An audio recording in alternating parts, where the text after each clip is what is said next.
the Light Your Heart with Hope podcast. I'm Erin, and I'm so thankful you're here.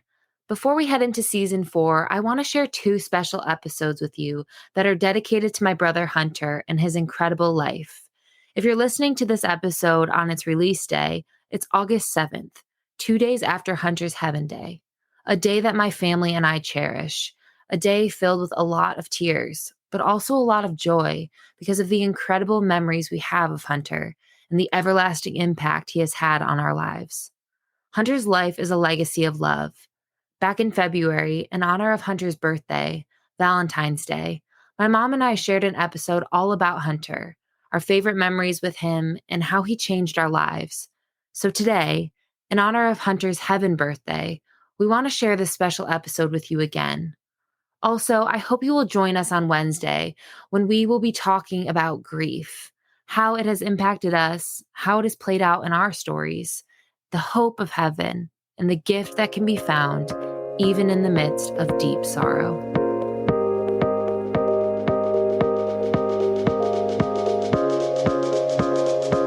Hunter, a legacy of love. I've never met anyone else who could spread joy like my brother. And he did it without being able to crack a smile, speak a word, or reach out to hug me. And it wasn't just joy he radiated, but love. Hunter was never able to say the words, "I love you," but I knew he did. Not because he was my brother or because he could blink 3 times, which meant "I love you," but because the love of God flowed out of him. You could feel it just being in the same room as Hunter. It was never about Hunter showing us love. It was about him being filled with God's love and living to make his extraordinary love known. Welcome to the Light Your Heart with Hope podcast. I'm Erin, and I'm here with my mom, and today's episode is dedicated to my brother Hunter. The excerpt I just read is from a book that my mom and I actually collaborated on called Kelly Tough. And in the book, I talk a lot about Hunter because of how Hunter shaped my life growing up. Yes, he was my younger brother, but I learned more about faith and life and love because of Hunter. And Mom, I know you do too. So we are going to take this time today to share about Hunter's life with you, and we hope and pray that his life and his legacy encourages you, really, and shows you and points you to the love of God. Well, you mentioned Hunter blinking 3 times, and I will never forget that day. I was in Hunter's room, and Reggie was out front with Hunter in the living room, and she called me, Mommy, come here. Hunter wants to show you something. And so I come out, and as soon as I walked over to Hunter, he was in his stander and he had the tray in front of him. And she said, "Okay, Hunter, okay, tell Mommy what you wanted to show her." And he blinked very specifically once, twice, and then 3 times. And Reggie's like, "Are you telling Mommy that you love her, Hunter? Are you telling her that you love her?" And I freaked out. Of course, I was like, "Oh my goodness, Hunter." And Reggie's like, "Come on, you can do it again, Hunter. Tell Mommy that you love her." And so he blinked once and then 2 more times for 3 times to say, "I love you." And mind you, just to give you a little backstory, Hunter was not able to blink like we blink. We just naturally blink. We don't even think about blinking, where Hunter eventually lost his ability to just naturally blink. And so he very specifically blinked once for yes, and then 3 times for "I love you." And we taught him that as he was growing. And I share a lot about Hunter's life in season 1, episode 1, where pain and joy collide. So I won't have the time to share all of the amazing things about Hunter's life because I did share it in that episode. So go back, listen to that. It'll give you more background regarding Hunter. But today we just wanted to talk about his life and his legacy and some of the things that both Erin and I remember about him. And one of those moments we just mentioned with Reggie, Hunter blinking 3 times for "I love you." It was so amazing. And one of the things that I think people don't understand about Hunter, or we don't talk enough about, is that he was fully cognitive. And what I mean by that is that he understood and processed every single thing that was going on. He understood what we were saying. He could comprehend things. I mean, he did math, for crying out loud. He was so smart. He was so So smart. And this wasn't just us realizing that he was fully cognitive and very smart and had a personality. It was his teacher, his physical therapist, his occupational therapist. They would ask me, do you mind if we teach Hunter things that are age appropriate? And I was like, yeah. And so I remember having Hunter's math tests up on the refrigerator. We would post his math test because he got 100 on it. He got 100 points. And how was he able to do that? Okay, so the teacher, her name is Bonnie, she would give Hunter options. So she would say 2 plus 2 equals, say, 5, which of course we know that's wrong. And Hunter wouldn't blink. And then as soon as he heard the right answer, he would blink. And so Bonnie knew, okay, Hunter, you're right. 2 plus 2 equals 4. And what that taught all of us, the fact that Hunter was cognitive and understood everything that we were saying, but it taught all of us patience. I think that was one of the incredible blessings that Hunter's life gave us, is we learned how to be patient with everything, because everything revolved around your brother's care. And we had to be patient in every single situation that we were faced with regarding him, because we never really knew the outcome of those situations and what could happen on any given day. And in regard to his cognitive function, we had to give him time to respond to us with his blink for yes, or his 3 blinks for I love you. And to say no, he just would stare with those beautiful green eyes. And that is one memory too that I will forever have etched upon my heart, is when he said, I love you. Because though he never spoke a word, and though Hunter was never able to hug me on his own, he was able to communicate in a way that was far greater than anything we could have ever imagined. And it was beautiful.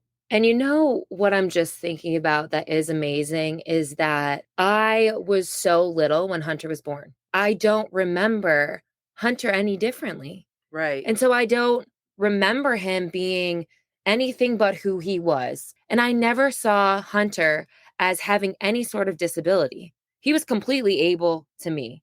And what a Completely. gift. And what a gift it is too. And to go back to Hunter blinking, and that was how he communicated with us. That was so normal for me. Right. That was my younger brother. And that was how I communicated with my younger brother, was to communicate with him in a way where he would respond with a blink for yes, or 3 blinks for I love you.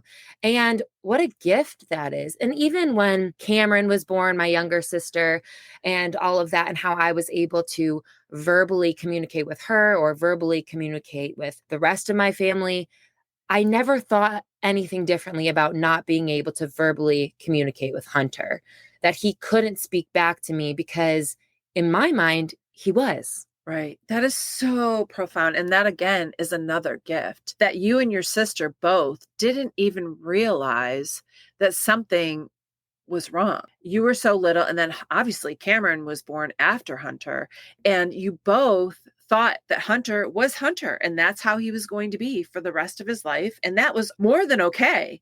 I remember you guys wanting to have, you had your baby dolls, and you both wanted to have the feeding tube that Hunter used, and you wanted to use the suction machine, and we let you do that. There was so much beauty in the fact that you did not see your brother as disabled, but as very much able to live. And you wanted to do the things that Hunter was doing. You guys were involved in everything that Hunter did. And throughout our entire childhood growing up with Hunter, we did things that normal kids Hunter's age do. I mean, we took Hunter snowmobiling and riding horses, and he had a best friend named Robert. And so there was so much about his life, really all of his life, that was so normal. That's all I knew. And I Right. love that that's all I knew. And it was the innocence and just the blessing that God allowed me to embrace Hunter just the way He was. Right. And I have to say, though, that would not have been possible had God not intervened. Because Right. for the first year and a half of Hunter's life, we treated him like he was dying because that's all that we knew. And then God intervened in all of our lives. We treated Hunter like he was living. He got his own room. We took him to all the places and did all the things.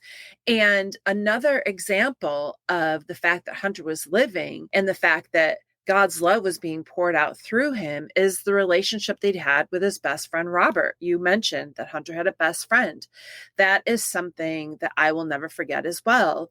And the beautiful thing about their relationship was how much love was displayed through their relationship. Robert did not look at Hunter like he was sick, that he was disabled. Robert looked at Hunter like a normal little boy that he wanted to hang out with. And that's exactly what they did. They hung out together.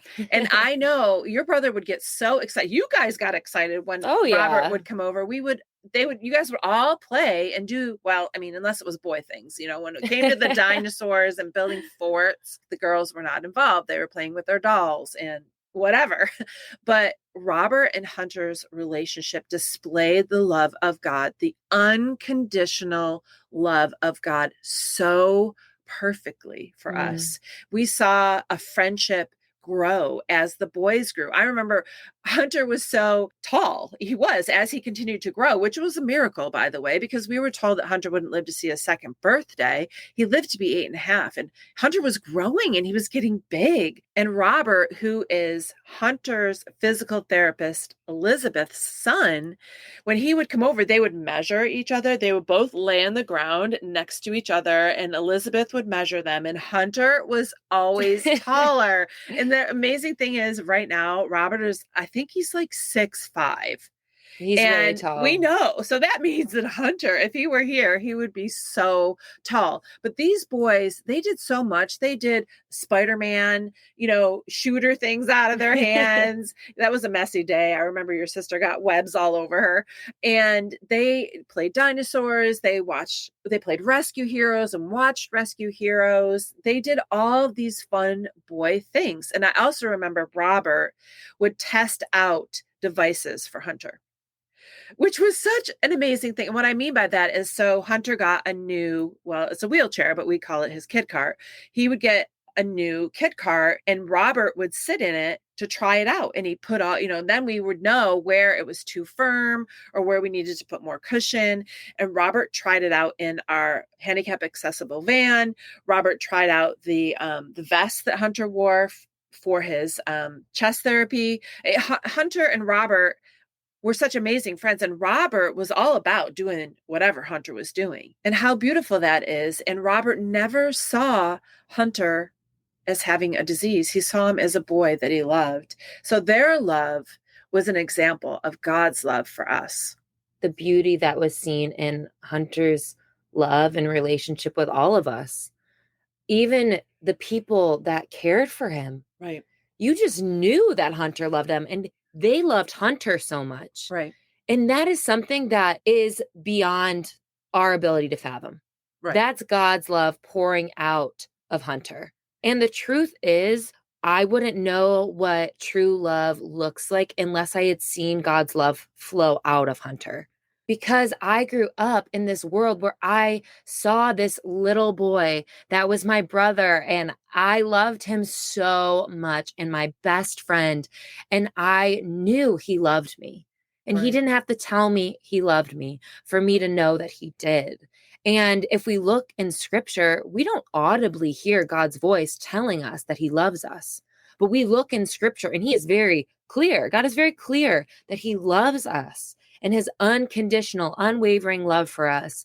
And so I feel like Hunter's life is kind of a picture, an example of that, Yes. that we can look to and say, okay, Hunter was never able to speak a word, but he let the love of God flow out of him and into our lives. It pointed me to the love of God.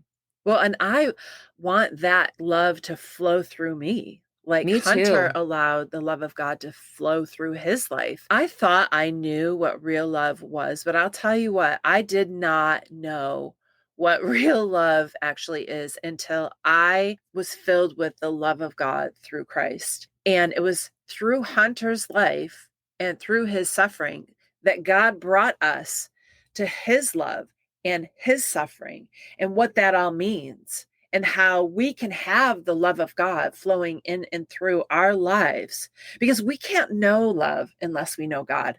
God is the creator of love, and God is love. He says that in his word. So we can't even fully understand what real, true, unconditional love is until the love of God invades our hearts and our lives. And therefore, then we can pour that love out into the lives of other people. And Hunter and the relationships that he had with people was a beautiful picture of that. And I'm so thankful that you got to grow up with that, that you got to see that. And it was in normal life. It was, Right. even though obviously there was a lot going on with Hunter's life, he needed so much care, but you also got to witness that too. You got to witness love being poured out through how we were able to take care of Hunter and the blessing that it was to take care of him, and how anyone else that was involved in his care, their lives were changed and they understood love in a different way because they were given the opportunity to take care of Hunter, and how he changed their lives. And it's just really, I've never experienced anything like that for the 8.5 years that your brother was here.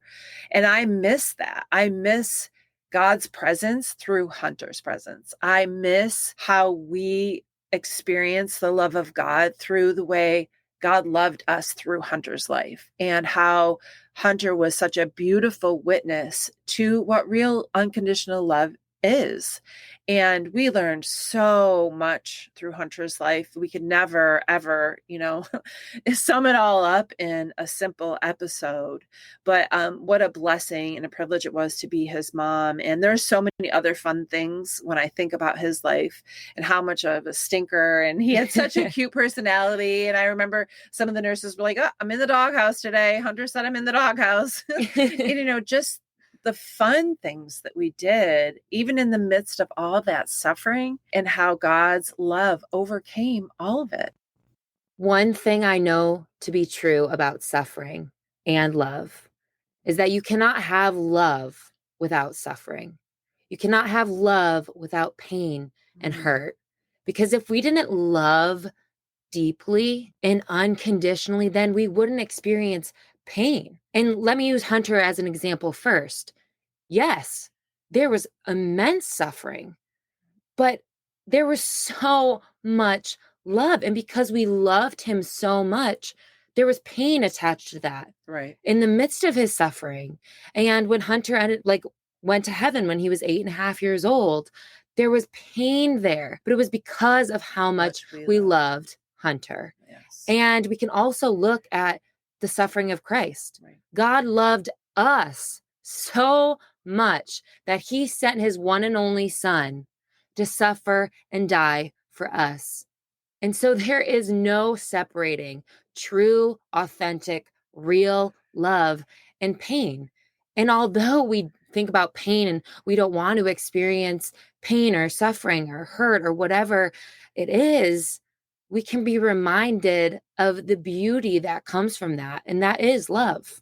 I think grief and loss goes right along with what you're talking about. When we love much, our losses hurt much and we grieve much. And that's why I think we grieve like we do, because we have loved someone so much, and the loss of that person causes that deep grief because of the great love we had for them.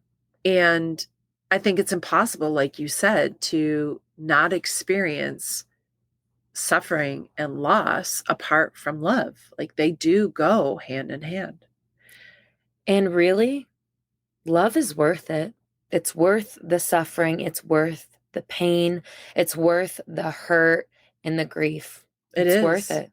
And if you were to ask me if I would do everything all over again and have the experience and the outcome be the exact same with Hunter, I would say 100% yes. As painful as it was and is, and as broken as I was and am, I would not want one part of that piece of our stories to be missing. And I'm so grateful for the love of God. And that to me was the greatest gift of your brother Hunter's life, was that we came to know the love of God, yes, through Hunter's suffering, but that led us to the suffering of Christ. And now we know his love, and his love dwells in us. And that's the love that can pour out of our lives into other people's lives, just like Hunter's. I just want to end today's episode with another quote from Kelly Tuff because I believe that it sums up what we've talked about today regarding Hunter and his love and him pointing us to the love of God. Because I never saw Hunter as disabled, I lived life with him to the fullest. He was simply my little brother and he loved me, and I knew it. I lavished love on him, invested in him, and showed him how much he meant to me. And while we are blessed beyond measure to be able to show love, Hunter could only be love. And the power in that eclipses even the best everyday expressions of love. Thank you so much for listening today. Tune in Friday where we will be talking more about love. Happy Valentine's Day. Happy birthday, Hunter. And you too, Dad.